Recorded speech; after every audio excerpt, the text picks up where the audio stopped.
téléspectateurs yu Teranga Sénégal TV amaan mbégte ñu nar a ànd ak yéen ci seen émission bi nga xam ni moom mooy carte sur table nag ñu ciy dalal ay kàngam yi nga xamante ni yu seen xel màcc ci wàllum politique wàllum koom ñuy war a waxtaanee tolluwaayu réew mi tey nag ñu am mbégte dalal koo xam ni gan bu mag la macha allah di wuyoo Abdoulaye Moussa Dia mu nekk koo xamante ni xam-xam dafa màcc lool ci wàllum politique mais également ci wàllum koom moo tax tey jii ñu dalal ko fii ci Teranga Sénégal TV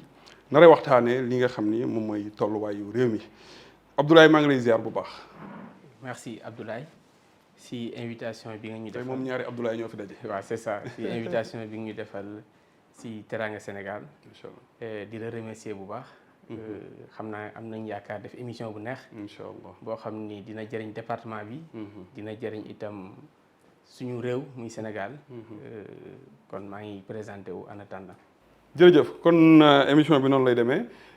mais wala ñuy dugg ci dëgg sujet bi damay bàyyi gan gi bu ko defee mu présenté wu wax kan moom mooy Abdoulaye Moussa Dia Moussa bi lan moo ko indi. maa ngi tudd Abdoulaye Dia dëkk Daaru Njar commune bu Jandeer sunu waajur moo tudd Serigne Moussa Dia di doom ci Serigne Mor Dia nga xamante ni yàlla daf ñu dimbali dañu allié temporel ak spirituel sunu maam di maam Cheikh Ibrahima Fall foofu la Serigne Moussa bi jógee bi ñu nekkee Jandeer yàlla dogal ñu jàng fi ñu war a jàngee am taxawaay ci politique ba nekk conseiller dans le département jiite mouvement au niveau communal au niveau départemental et au niveau national mouvement bi mi ngi tudd convergence pour la paix et le développement en résumé daal loolu nañ mën a présenter comme Abdoulaye mu nekk benn acteur de développement. très bien Abdoulaye donc Moussa Dia mi ngi jiite mouvement politique buy wuyoo CPD convergence patriotique pour convergence pour la paix et le développement mu nekk donc mouvement politique boo xamante ni dafa am taxawaay bu am solo loolu moo tax tey jii ñu invité ko ci carte sur table Abdoulaye alors lan moo tax nga jóg ba fi yàgg rek nga dugg ci affaire yi ci politique. xam nga politique dafa nekk loo xam ni nit buy dund bu nekk dafa war a xool lan la mën defal askanam loolu moo waraloon suñu kilifa yi ñii doon yëngu ci diine amoon ay taxawaay xam ni seeni nawle seeni compatriotes soxla nañ leen waaye jamono bi dafa toll foo xam ni ndaw ñi dañu war a engagé wu ci politique xam ni kat jàng nañ fi ñu war a jàngee le Sénégal d'aujourd'hui est différent du Sénégal il y a 50 ans ou bien il y a 60 ans il faut que jeunesse bi yeewu am taxawaay xam ni kat waratuñ nekk ñoo xam ni dañuy toog ñu leen di xëcc naan leen réew mi nii la war a doxee ñii ñoo ko war a doxal fi lañ ko war a doxalee dañu war a nekk ay jeunes te ginnaaw bu ñu jàngee ba pare li Cheikh Anta Diop doon wax naan à formation égale la vérité triomphe armez-vous de science jusqu'aux dents et arrachez-moi votre patrimoine culturel sinon traînez dans la boue jusqu'à ce que vous arriverez à découvrir que mes propos sont d'une constitution mooy que ni ndaw ñi dañoo war a am xam-xam ba pare dugal seen loxo contribuer si lu jëmale réew mi kanam loolu moo waral mouvement convergence pour la paix et le développement jóg muy force boo xam te ne ay jeunes ñoo ko composé te contexte bi daf ñu jox raison parce que le mot paix est indispensable pour le développement de notre pays loolu waral ñu xam ne ñu ñëpp dañu war a converger ci jàmm pour mën a uti yokkute parce que yokkute mënuñu ko am ci ñiiroo ci ŋaayoo mënuñu ko am ci mbiccoo ci mbaaloo ci réew mu dal réew mu am stabilité moo mën a asseoir développement loolu moo waral mouvement bi tudd convergence pour la paix et le développement. très bien alors convergence pour la paix et le développement ku ko dégg xam ne jàmm la ñu woote mu mel ne bi mu taxawee léegi Ablaye est-ce que mën nga ñu defar un peu la situation. waaw mouvement la boo xam ni bientôt mu def quelques années am na ancrage au niveau communal comme ni ma ko waxee sama njëlbeenu wax bon loolu may nañu tey au niveau de la commune ñu am fa benn représentativité bu am taxawaay boo demee commune Jandeer am nañ fa conseil boo xam te ne ci mouvement bi la bokk te mouvement boobu moo ma permettre tey ma nekk conseil ci département bi kon mouvement bu am ñaari conseil au niveau communal ak au niveau départemental ce n'est plus quelque chose à démontrer du lu ndaw te tey pour nga wax conseil départemental rek il faut nga am nombre de voix yu bëri kon mouvement bi moo composé wu jóg taxaw ba yegg si fi mu yegg si tey. mais Abdoulaye pour mouvement politique koo xam ne lu jafe la parce que laaj na koom laaj na taxawaay laaj na lu bare mais li ci ëpp mooy koom nan nga def. xam nga il faut être stratège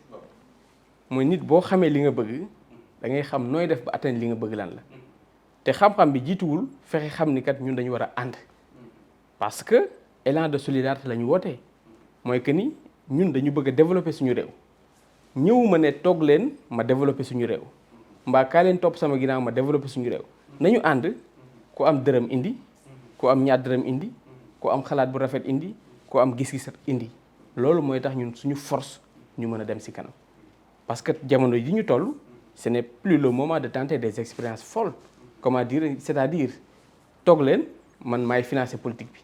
ay jeunes lañ ñoo xam ne ñii ay entrepreneurs lañ ñii ay maçon lañ ñii ay journalistes lañ ñii ay couche sociale yëpp lañ dajale yàlla dogal nag man ma nekk le leader li ma am mu néew mu bari ma koy contribuer samay famille samay am di jàmm samay xarit ñoom ñëpp ñu may jàppale loolu moo ñu tax ñu mën a yegg si fi ñu yegg si.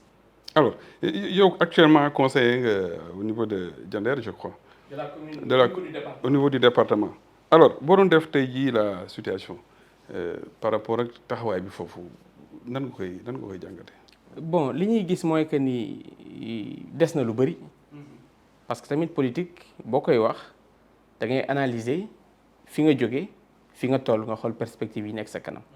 tey au niveau du département d'abord bala ñu ñëw au niveau communal département bi taxawaay bi des na parce que le département doit chapeauter doit coiffer l'ensemble des communes te vous savez le département de Thiès compte 15 communes mais est-ce que l'équipe départementale fardeau boobu am nañ ko à chaque fois au niveau de nos sessions yi ñuy orientation budgétaire yi ñuy am problème boobu la ñuy poser mooy que ni le département boo demee ci Thiessois bi gën a reculé war na sentir département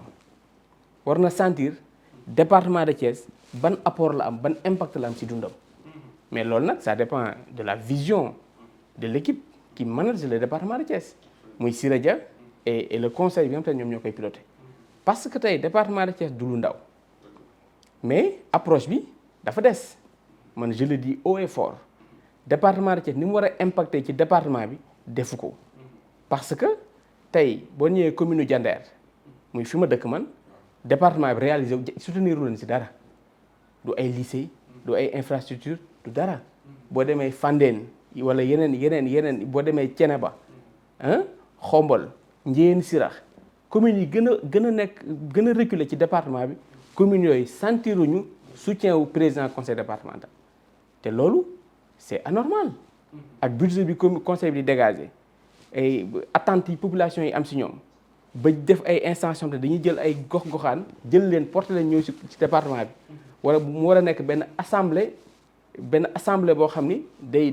def plaidoyer communes yi kon nous demandons encore une fois les leaders du département ñu gën a wàcc ci biir département bi ci base bi fexe ba waa Thiès ñu xam ni conseil départemental amal na leen njariñ ci apporte na leen ay solutions ci wàllu santé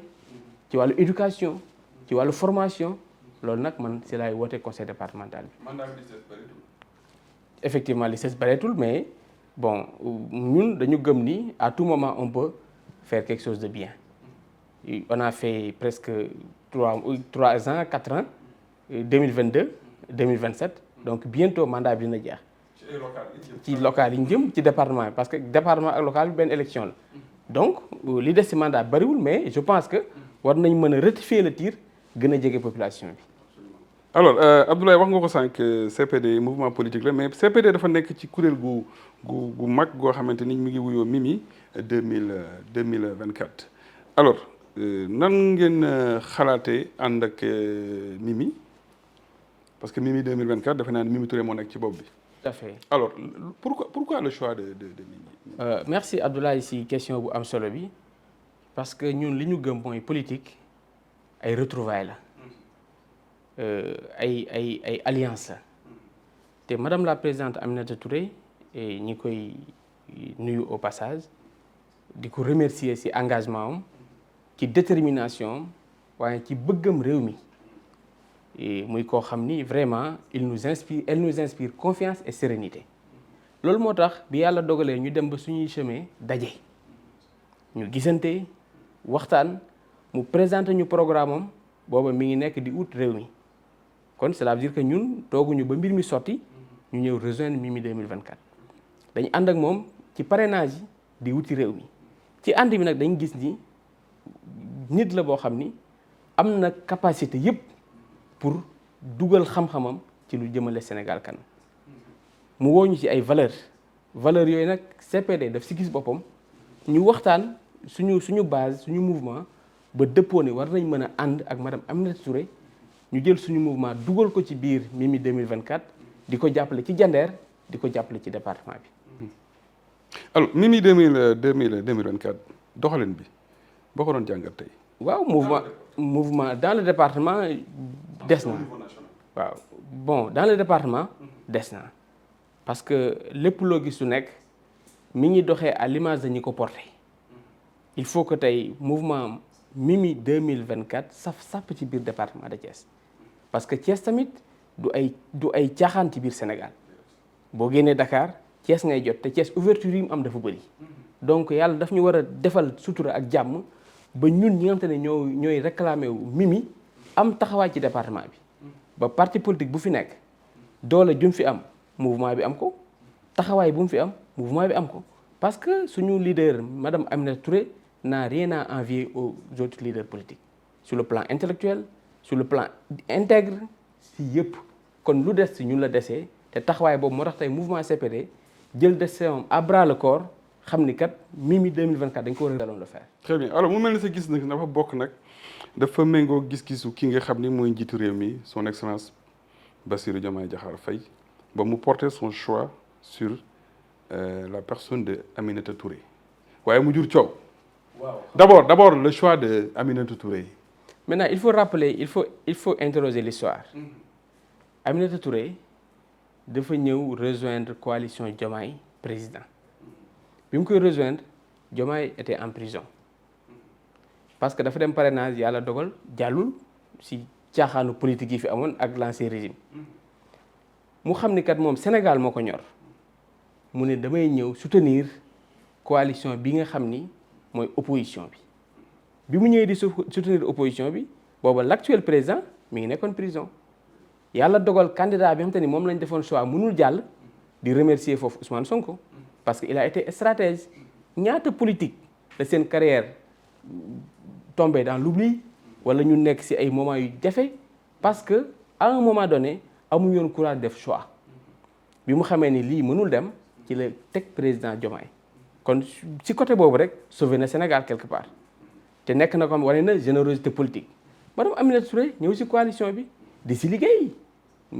souvenez-vous moom mu nekkoon superviseur. parce que moom teel na ñëw moom mu nekk superviseur. kon koo xam ne jox nañ la confiance nga superviser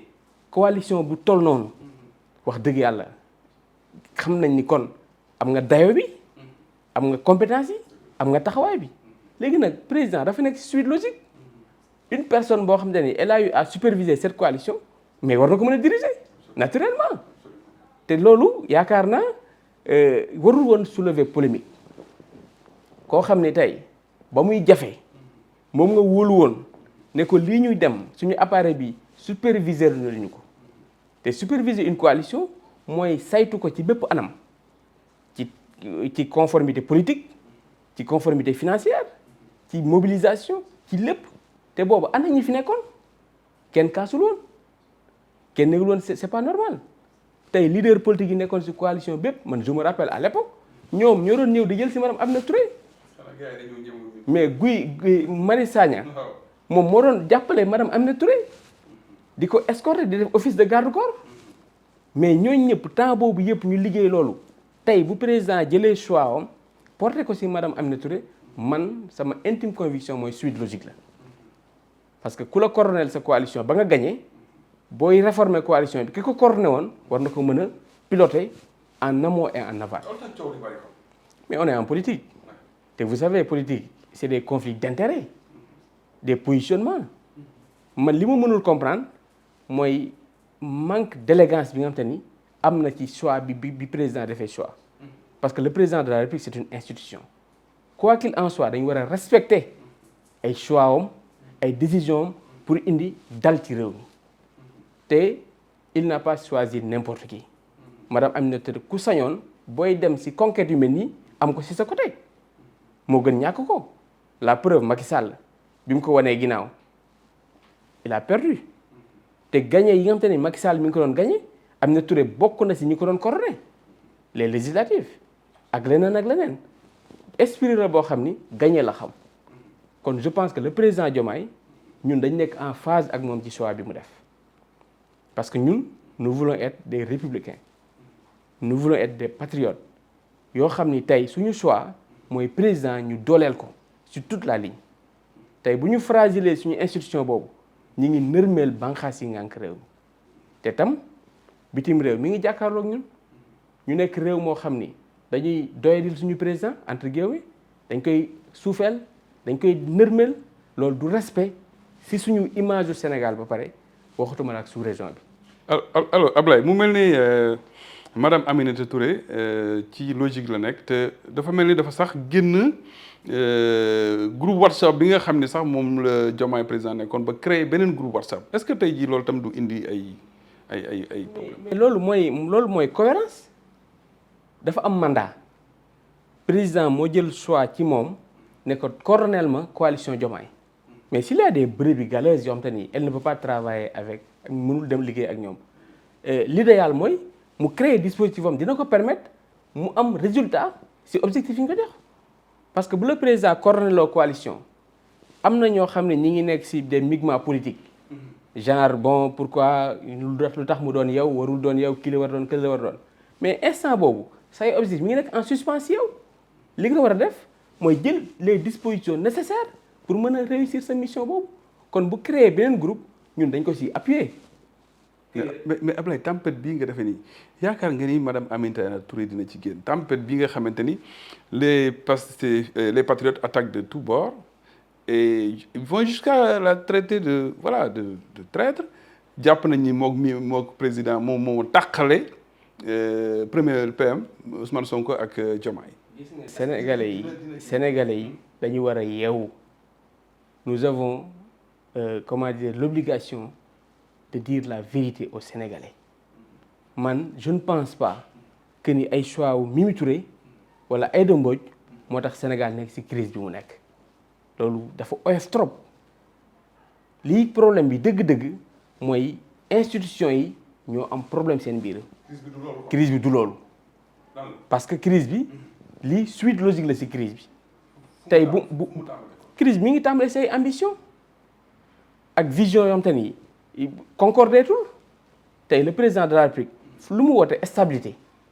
lu mu woote dal lu mu woote réconciliation lu mu woote paix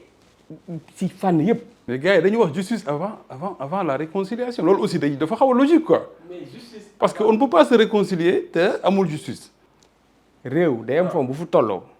man président dama koy déglu parce que moo nekk suñ kanam il a dit dem naa États-Unis def naa ay tournée investisseurs yi pare nañ pour jàppale ñu kon liñ leen di mën a jox comme gage de sécurité mooy réew mu dal mais boo defee paix boo defee justice ba pare tëj ñii dugal ñii ci kaso bi exiler ñii mais à quel prix ba pare problème sénégalais yi toog fi encore je pense que li am solo mooy ñu woo réew mi ci dal président nee na crise bi dafa dem ba ci biir famille yi divisé wu na ndax politique famille yi divisé wu nañ ndax parparloo loolu du Sénégal bi ñu xamoon du Sénégal bi ñu Serigne Touba bàyyee du Sénégal bi ñu Maam El Hadji Malick bàyyee du Sénégal yi ñu kilifa diine yi bàyyee réewu teraanga boobu ñu doon wax léegi tey lan la ñuy teralee nit ñi ay saaga ay xaste ay 72 heures loolu du Sénégal donc dañu war a retourner ci ay valeurs yi nga xam ni moom lañ doon incarner dans le passé te mu nekkoon fierté Sénégal crise yi ñu nekk nii dañ ko war a régler très rapidement le président Ousmane Sonko le président Diomaye ñoom xam nañ seen point de divergence du yoonu militant du yoonu sympathisant nañ ko régler ñu jàll ci leneen. yaakaar nga ni problème bi dina neex a régler. bon man li ma gëm mooy que ni lu amul solution amul mais il faut juste ñu bàyyi dara ngir dara égo yi ñu teer ko xam ni Sénégal moo jiitu ci lépp te 54% ñoo fal gouvernement bi fi nekk muy espoir boo xam ni c'est énorme fal ko premier tour donc nous n'avons pas droit à l'erreur man fa ma dëkk Diender dama baat campagne pour le compte du président mais tey jii commune boobu ñu ngi si ay coono chômage des jeunes les femmes l'économie est à terre nit ñi gisaguñ seen bopp chaque jour des promesses mais loolu dañ ko war a jàll juróomi at yàggul déjà consommé nañ presque 2 ans mu des ñu 3 ans bu ñu jëmee si élection benn année bi année de campagne la kon kañ lañuy liggéey réew mi ñun CPD ñun ñi nga xam te ni suñu gis-gis dañ ko dëppaleeg madame Aminata Touré nañu jàppale président si engagement yi mu jël ci dynamique bi mu nekk ci voie bi mu tracé pour tirer le pays vers le développement pour tirer le pays vers des stabilités Sénégal loolu la soxla. loolu donc moo doon stratégie bi nga xamante ni les patriotes ci loolu la ñu waroon tegu pour jàppale président ci mandat bi nga xamante ni 5 ans la yàggul bu fekkee ne am na lu ñu waxante woon diggante ko kon bu ñu defee 5 ans mu jàpp est-ce que du loolu moo doon gën a yomb tey jii ñu taxaw di défier ki nga xam ne mooy njiitu réew. xam nga défier amul njëriñ ci réew mi parce que désobéissance musul fay réew li koy defar mooy ku ci nekk nga indi sa contribution mouiller le maillot xam ne dañu war a nekk un seul homme pour le développement de notre pays tey le président Sonko ñun respect lañu am ak moom ak considération parce que je l'ai dit dès l'entame de mes propos que il a été un grand monsieur bi mu mettee il avait vu juste xam ni kat pour sauver le Sénégal il faut coûte que coûte Pastef am candidat mu sacrifier lu bari teg Bassirou Diomaye Faye wax ni rakam la wax ni bokk nañ wax fi muy wax yëpp. est-ce que loolu tamit gars yi gëmoon nañ ko. je pense que est-ce que li ñu doon jaay aussi Sonko mooy Diomaye Sonko est-ce que loolu aussi c'était pas des paroles. man ba tey jii laa gën a gëm ni Diomaye mooy Sonko mooy Diomaye. mais gars yi waxatuñ loolu Ablaye. mais buñ ko waxatul loolu moo am. gars yi nee nañ Sonko mooy Sonko Diomaye mooy Diomaye. non man gëw ma Sonko mooy Sonko. gars yi waxatuñu loolu nekkatuñu foofu génn dañ fa yàgg na. mais c'est que réalité politique. moo dul effacer loolu. jamono bi ñu toll. ñoom ñaar sont condamnés à être ensemble pour l'intérêt de notre pays pour l'intérêt des générations futures. Et souvenez-vous. crise de 62 17 décembre 1962. li mu jur ci Sénégal ci retard ci blocage ci pillage des ressources loolu pare wuñ pour dund ko les objectifs sont ailleurs ñoom ñaar ñoo am responsabilité xam li leen lié fa ñu tëggee seen i programme fa ñu jubóoyee fa ñu amee seen accord ñu assumer ko génne si nit ñi madame Aminata Touré ñun foofu lañ koy xaar mu nekk nit boo xam ni dafa war a am taxawaay bu ko mate sëkk comme ni mu ko mës a amee madame Aminata Touré du mooy jaxase réew mi moom xam na état sacrifié na boppam pour état du mooy jaxase ay Sonko ay moom ëpp na loolu kon je pense que crise bi feneen la nekk te il faut avoir courage wax ni kat ñun suñu problème du lii mais bu Sonko bëggee génn xam ni lu mel ni mi ngi am mu bëgg indi ay rapport IGE des trucs caducs ça n'a pas de sens parce que tey sénégalais bi déglu gis dénouement situation yi dee na kat président Sonko bu taxawee ci meeting di wax rapport IGE kon xamoon na ni il avait l'information que ni président Diomaye jël na coalition bi teg ko na ko ci madame Aminata Touré naa ko indil benn dossier boo xam ni moom laa koy contrecarrer mais ça passera pas. da nga bëgg a wax ni Ousmane Sonko da doon victimiser wu par exemple. bon en quelque sorte loolu la parce que tey bu fekkente ni toll nañ fenn ci réew nga jël ay faits yoo xam ni dafay yàgg ce n'est pas d'actualité di ko teg stable ji te faits du la aboutiral dara parce que madame Aminata Touré lu mu jaar ak Macky Sall ci diggante bu tar ci combat ci jafe-jafe Macky lu mu amoon comme argument dina ko utiliser lu mu amoon comme moyen de pression dina ko utiliser lu mu amoon comme preuve dina ko utiliser mu jul fenn te nag tey jii ñuy wax Pastef Ousmane Sonko président de l'Assemblée nationale seeni vidéo mi ngi circulé ñu tagg madame Aminata Touré ci taxawaay ci gestion ci dëggu ci jàmbaar ci jom ci fulla ci fit mais tey lan moo changé ci diggante bi ba ñu bëgg ko indil ay rapport yoo xam ni ça tient pas man loolu lay wax sénégalais yi mooy que ni nit ak divergence yi lu mën a am nañu nekk nañu logique nañu xam ni kat problème am na nañ ko jéem a solutionner te bañ a transférer problème bi si yeneen sujet te ni ce n'est pas d'actualité. IGE mënatul si madame Aminata Touré dara parce que ba muy metti rapport boobu génnul si 1 an 8 mois yi kon cela veut dire que régime Macky Sall la woon te Macky Sall combattre na ko ba dem bàyyi ko fi kon bu ñu koy réactiver yan mécanisme juridique la ñuy jël c'est caduc on passe à autre chose. alors Abdoulaye ñu ngi dox jàmm nag ci diggante président ak son premier ministre Ousmane Sonko waaye dañoo gis démb wala bërki démb bu dul démb di bërki démb njiitu réew mi recevoir ki nga xamante ni mooy général Kandé à la présidence général Moussa Fall recevoir la présidente du conseil constitutionnel mu am jàngat yu bëri nu ciy def yow loolu nan nga ko gisee. man li ma koy jàngatee mooy on a un président responsable. koo xam ni il sait les enjeux les questions de l'heure président moo gën a am renseignement ci Sénégal moo gën a xam liy xew ci dëkk bi lan. Abdoulaye loo bëgg a wax foofu. président am na information ñun sénégalais amuñu ko. ñun sénégalais ordinaires yi amuñu ko. ñun acteurs politiques yi amuñu ko. ñun leader de parti yi amuñu ko. maanaam dootul Diomaye ma woon. lu dul Diomaye li mu xam ñun xamuñu ko. absolument parce que moom moo nekk clé de voûte des institutions. moom moo nekk ci kaw sénégalais yépp moom moo fa nekk. tey bu jëlee décision. convoqué corps yi nga xam te ni convoqué neen kon sénégalais bu ne. fa nga toog. war nga poser question lan moo xew wala lan mooy waaj a xew. defaraat sa toogaay. defaraat sa toogaay. gën a am cohérence gën a am considération ci président bii. parce que day wane ni moom intérêt Sénégal sécurité Sénégal stabilité Sénégal. loolu moo ko ñor. nekkul ci registre fayantoo nekkul ci registre écarté diw xëcc diw registre bi mu nekk mooy protéger sénégalais yi. seen bien-être. seen sécurité seen lépp moom mooy responsabilité te bul fàtte ni. dañ nekk ci crise boo xam ni. c'est régional sous-régional Mali. dinañ ci ñëw dinañ ñëw ci crise boobu mais dafa am loo xam ne dama bëgg ñu taxaw ci muy général Kandé xam nga général wax naa ko sànq général Kandé daanaka il a servi la nation ci lu bëri Moussa Fall également général Moussa Fall ci lu bëri ba taxawaayam fii 2021 ba 2024 ñëpp gis nañ ko mais dañ ko jàppee ku nga xamante ni lu bëri dañ ko teg ci deram moo général Kandé ba général Kandé ñu jël ko affecté ko Indonésie général Moussa Fall buñ ko tuddee ñu ne voilà teg ci loo xamante ni kenn mënu ko natable alors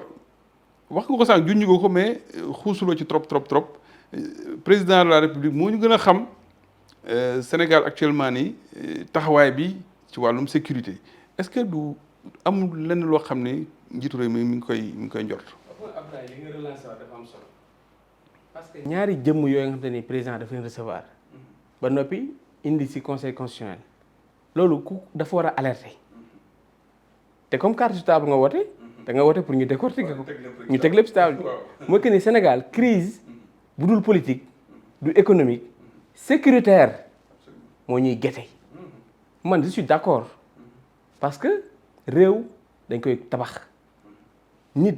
bu am expérience bu mu gën a ndaw dañ ko war a indi Cheikh Anta Diop dafa doon wax naan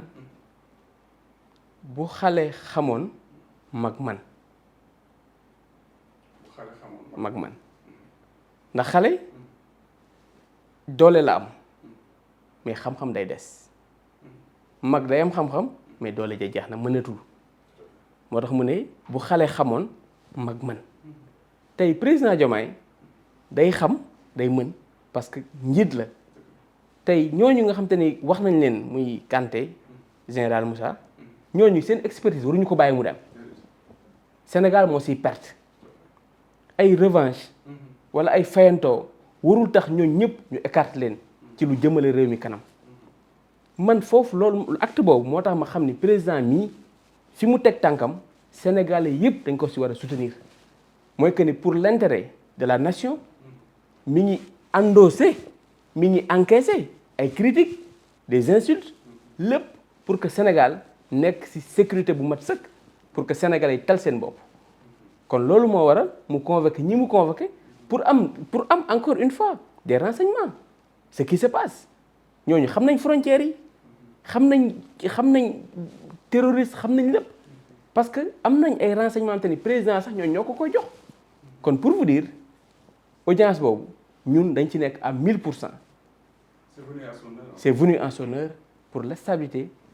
de notre pays et la sécurisation des frontières loolu lépp day baax ñi nga xam dañu am expérience ci domaine boobu nga considérer mais koo xam ne yow xam-xamam du bariwul nga bëgg ko taf sa wet si njum da ngeen dëkk mais kilifa yu mel noonu servir la nation dignement et pendant très longtemps nga pour des considérations politiques pour des considérations partisanes nga bëgg jël la ñoo ñëpp def leen ci paquet teg leen nële mais réew mi moo ciy perte parce que expérience bi warul naax saay mais dans nos entreprises dans nos activités professionnelles nit day dem retraite nga xam expertise am nga utal ko benn poste mu lay conseiller parce que boo ko bàyyee mu dem boîte bi soxla na expérience boobu mais est-ce ak état donc sénégalais yi da nga xam ni président nekkul ci logique gu suufeel Pastef mbaa xeex Ousmane Sonko dafa nekk si ñoŋal dundu sénégalais yi te dund googu mënut a ñoŋ mukk te du am di ko sécuriser. alors mu mel ni kon Ablaye su ma la dégloo bu baax dafa mel ni fi ñuy jaaral ñoon Sénégal bi ñuy jógee ci présidentielle ba ñuy nekk au pouvoir le tandem Diomaye Sonko dafa mel ni yoon wi ñuy jaaroon dafa baaxul est-ce que du actuellement nii yoon wi nga xamante ni moom la son excellence Bassirou Diomaye Diakhar Faye jël moom mooy yoon wi nga xam ni moom la ñu war a tegu parce que woote na jàmm ba tey gars yi déglu wuñ ko est-ce que du yoon wi la ñu tegu moo gën yoon wi ñu nekkoon. ay rejoindre si li ma doon wax président dafa am information te gis nga réew politique information la mën nga ne man su ma ñëwee gouvernement damay gouverner nii laay doxalee nii laay doxee mais loolu c'est des pensées yoo xam ni lorsque tu étais si périphérie yi nga xamoo woon qu'est-ce qui se passe amoo woon réalité étatique amoo woon réalité gouvernement amoo woon réalité gestion de l'État mais une fois que nga confronter les choses jël li ñu koy waxee jël température état di nga xam ni kat yow ni nga doon xalaatee c'est plus compliqué c'est plus difficile ak réalité yi nekk maintenant président Diomaye day réajuster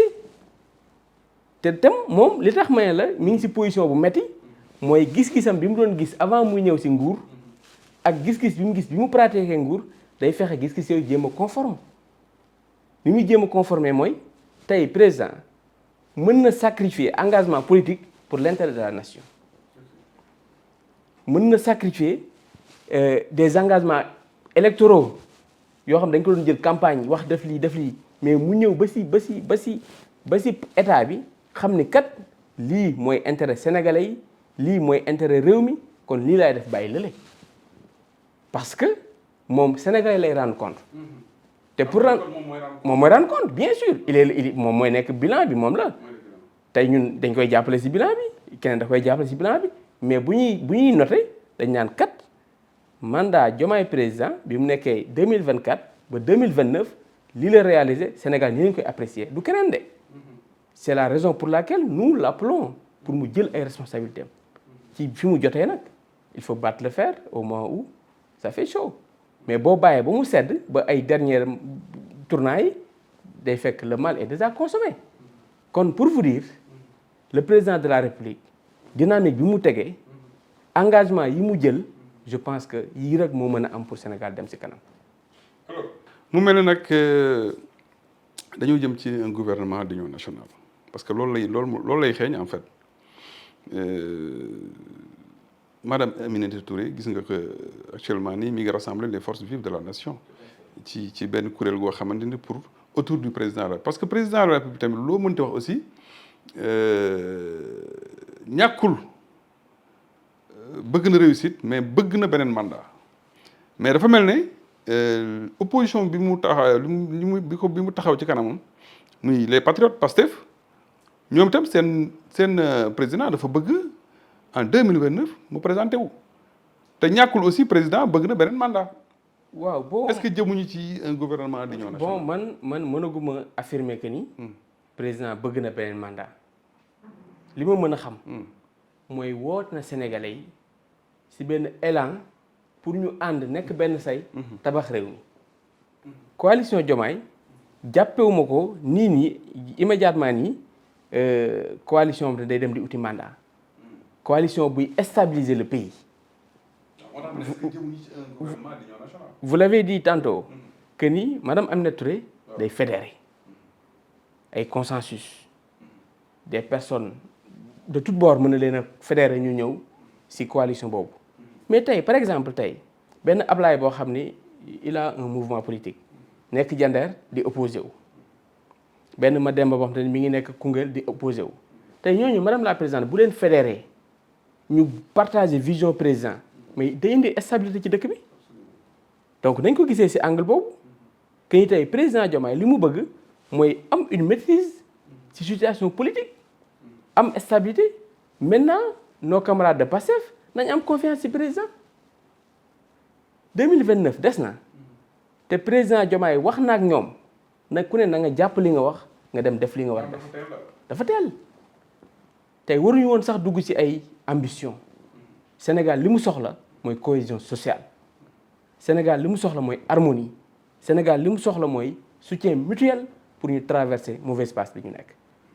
mais bu ñu tegee ay ambition man dama bëgg a dem 2029 dama bëgg a dem lii président dafa bëgg a reconduire beneen mandat ku si nekk yaa ngi jéem a bloqué sa morom te blocage mutuel boobu day yóbbu Sénégal fu kenn xamul ci guta te guta boobu suñu yaay bi nga xam ni moom légume lay jaay dëkk Jandeer di ko jaay marché Castor bu situation yi gën a metti day impacté si moom suñu rakk bi nga xam ne mi ngi jàngi paas yi ñu ko war a jox day dem ba day jafe kon day nekk en crescendo di metti si fépp kon ñun en tant que ñoo xam ne jàmm la ñu woote mooy leader yooyu ay mandat nañ ko teer xam ni l'urgence nekkul foofu. alors wax nga ko Abdoulaye urgence nekkul foofu ma bëgg nag ñu jàll ci beneen poñ boo xam ni ay la yoon nag mooy problème bi actuellement la situation économique du pays jamono yi Sénégal mi ngi traversé ay jafe-jafe yu doy waar njiitum réew bi moo ko njëkk a wax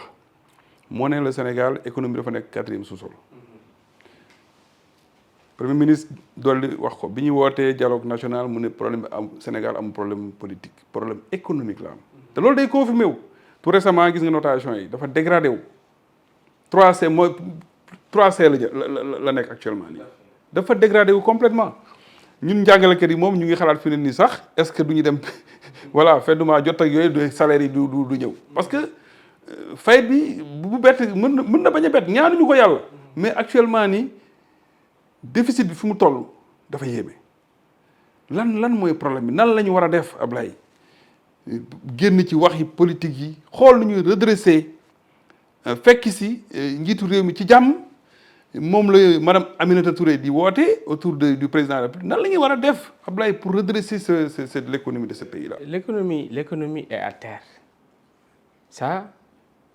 tout acteur politique bépp responsable da nga ko war a constater ginnaaw bu ñu ko constater nag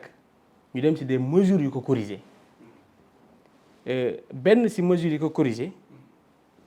jaar nañ ci sànq mooy jàmm ci réew mi dal ci réew mi. dara mënul nekk une fois que ñu am ay consensus ba jàmm am dal am là dinañ mën a capter des investissements yoo xam ni moo ñuy permettre ñu def ko ci agriculture def ko ci industrie def ko ci pêche def ko ci élevage mu générer des revenus nit ñi gis seen bopp tey Sénégal mi ngi nekk di leb ay bor mais bor yooyu sénégalais yi xam nga lan lañu war a xalaat bor yooyu fan la jëm gisuñu investissement bu ñu def gisuñu ay chantier yu ñu tabax gisuñu ay infrastructures yu ñu def kon bor yooyu fu mu jëm bor yooyu dafa ñëw di fatt hémorragie bi di stabiliser le pays réglewul problème bi te en 2028 bii di ñëw eurobond yi day arrivé à terme Sénégal war a nekk di rembourser ay échéances léegi en tant que financier bor bi nga leb lekk ko bor boobu du génn bor bi nga leb investir ko mën na génn difficilement sax parfois si tu n'as pas fait de bon montage financier mais bor bi nga leb lekk ko bor boobu du génn mooy Sénégal crédit yi muy def eurobond yi muy def ñun ñëpp gis nañ ni état bi investirul day fay ay bor encore di fay ay salaire di maintenir la stabilité kon loolu moo war a tax sénégalais yi seen bopp ñu xam ni kat l'heure est grave bu ñu nekkee 4e sous-sol wax ju bari génnewuñu fa tey fi ñu toll nii réalisation yi ministre de l'agriculture def sénégalais yi xamuñu ko ministère yi seen liggéey bi ñuy def benn sénégalais xamu ko ci situation politique tension politique problème de leadership moo tax may la sànq urgence yi nekkul foofu tey boo ñëwee nga xool le service de la dette ñi ngi nekk ci 8125 milliards 8125 milliards ci ay bor mais loolu c'est inadmissible de l'autre côté ñuy wax dette cachée bor yoo xam ni état Sénégal day jël engagement ci di ko fay te xamuñu fu mu dugg léegi problème yooyu yëpp finance bu ko war a mën a teg pour lijjanti ko yenn ressources rek lañu am pétrole yi gaz yi zircon yi mais yooyu noonu Sénégal amul ay moyens d'extraction parce que dafa am ñu ko bokkal boo bëggee extraire pétrole di nga si def ay milliards pour génne ay barils de pétrole léegi ñooñu noonu partenaires financiers yooyu ñi indi seen technique seen savoir-faire ñi indi seen cash flow ñooñu stabilité mooy tax ñu ñëw si réew mi en assurance crédit dafa am lu ñuy wax risque pays booy analyser pays bam dafa am guerre kenn du fa dugg di fa investir parce que yaa ngi xaar bu crise éclaté doo def return on investment retour sur investissement doo ko am mais loolu tax ay Côte d'Ivoire ñoo nekk di capter ay marché Côte d'Ivoire ñoo nekk di capter ay marché tey nos investisseurs ils préfèrent aller investir là-bas que d'investir au Sénégal bàyyi nañu mais léegi nag loolu noonu urgence yooyu mooy lan moom lañ war a jéem a lijjanti bàyyi mbiru politique parce que mooy tax tey enseignant bi mën a dem jot salaire am maanaam maire biy jaay ci marché bi xaalis bi mën a circuler ba mu mën a jot ay rentam business am mën a dox kon pour vous dire encore une fois instant bi Sénégal dafa étouffé wu FMI xoj ñu war a gouvernement Sénégal demande restructuration te restructuration boobu pour mu mën a am il faut que ñu certifier compte bu ñu nee état bi day luubal FMI ban confiance lay am ci ñun di ñu joxaat xaalisam donc y a une mauvaise communication ci approche bi te man jusqu'à preuve du contraire ñoo jébaane suñu bopp mooy la wane état du loo fa fekk di ko wax cuisine interne linge interne le linge sale se lave en famille waroon nañu mën a xam ay mécanismes d'information de communication mais pas jébaane suñu bopp parce que ça ne nous grandit pas au contraire problème yi ñu dugg moo ñu ci dugal FMI ba tey jii ñi ngi nekk di discuter ak l'État du Sénégal pour arriver à des conclusions dinañu permettre ñu renouveler suñu programme mais est-ce que bu ñu renouveler programme bi confiance bi amoon dina amati est-ce que levée de fonds yi dinañ ko mën def PIB bi mi ngi metti 130 te fii ñu toll nii ñi ngi nekk si wax naa ak sànq 8125 milliards si 2025 bi bu ñu demee 2028 ñi ngi war a fay eurobond yi te eurobond ma wax la dafa nekk leb bi gën a bon ci xeetu leb ak durée yu gàtt par exemple mën nga lever benn 5000 milliards c'est ay taux de 7% dafa bari ba pare marge de manœuvre bi nga am yaatul mais loolu nag eurobond yi xam nga lan moo ko tax a jóg par exemple nga war a investir benn terre par exemple nga teg sa programme def sa business plan ne terre bi d'ici 1 an bu ñu ko construire dina daw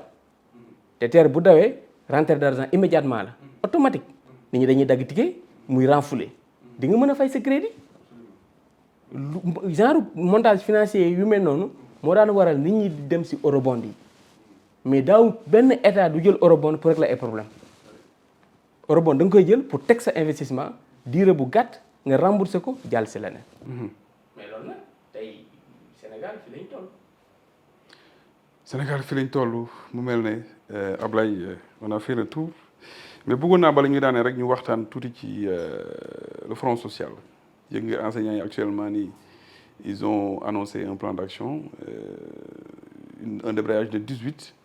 et une grève totale de 19 mu mel ne front social dafa yëngatu ndax yaa ngi woote jàmm sànq mais dafa mel ne actuellement nii le front social s'échauffe alors est-ce que tey jii situation bi dina may kii njiitu réew mi mu régler yenn problème yi parce que santé jóg nañu jàngalekat yi jóg nañu ak ñeneen ñoo xamante ni problème yaa ngi fii marchand ambulant yi jakartaman yi dundin bi metti na te ay la yowén li ñu diggoon nag man bi campagne u Pastef yaakaaroon naa ni li ma suñu maam Ablaye Wade doon wax bu ñu ñëwee dañuy ñëw rek ils avaient la solution en fait mais dafa mel ni c'est tout à fait le contraire mais surtout le front social actuellement qui s'échauffe. mais avant d'arriver là lu changé ci diggante bi réalité politique moo ko changé li nga yaakaaroon ak li nga fi fekk c'est diamétralement opposé maintenant nga war a réajuster wu très rapidement man dama yaakaaroon état bu ma ñëwee damay def du tic au tac doxal affaire bi ñëw nga xam ni du noonu da nga war a aménager wu rapidement def mise à niveau ci domaine yëpp mën a attaquer les chantiers du développement. Front social bi c'est normal parce que tey c'est comme les politiques se permettent ku si nekk di xëcc côté bi la neexee gars yi patience bi ñu amoon dañ koy jeexal. 2 ans muñal état bi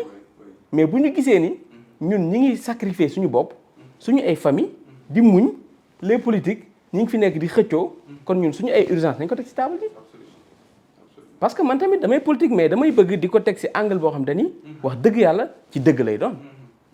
là où des gens ñi ngi toog di muñ di serrer ceinture am ñoom ñi ngi ci permettre di def bambula te tamit les politiques ñi ngi gis seen bopp ci dëkk bi. donc social bi état Diomaye daf ci war a leen gestu très rapidement mais nag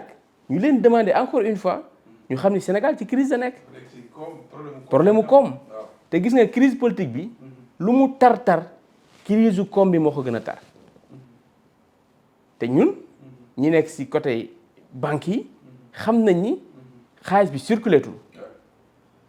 te thésauriser xaalis maanaam ñi nga xam dañu yor xaalis versé ko seen ay kër bàyyi ko fa ça tue l'économie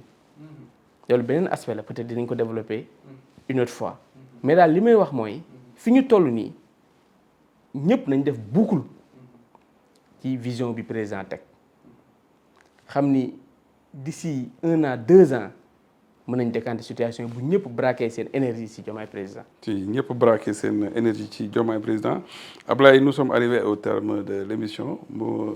bàyyi la nga wax loo xam ni peut-être war nañ ko waxtaanee te laajuma la ko. di la remercier ci invitation bi ñu defal di remercier ñi ma àndal Pape sama collaborateurs yi di am plaisir di partager yow plateau vraiment di am mbégte lool di ñëw fii Thiès. di waxtaan ci département bi di waxtaan ci communes yi di waxtaan ci d'une manière générale l'actualité ci suñu pays di wax rek ni réew mi nañu am espoir parce que lépp day jeex am na sax benn directeur bu ko wax lépp day jeex tout finit par finir bu neexee dina jeex bu mettee dina jeex mais fi ñuy woote mooy buy jeex nañu bàyyi ak suñu ngor te loolu mooy valeur yi nga xam te ni moo centré woon réew mi réewum bañkat lañ réewum ngor lañ réewum dëgg lañ di waxaat madame Aminata Touré département de Thiès am na fi place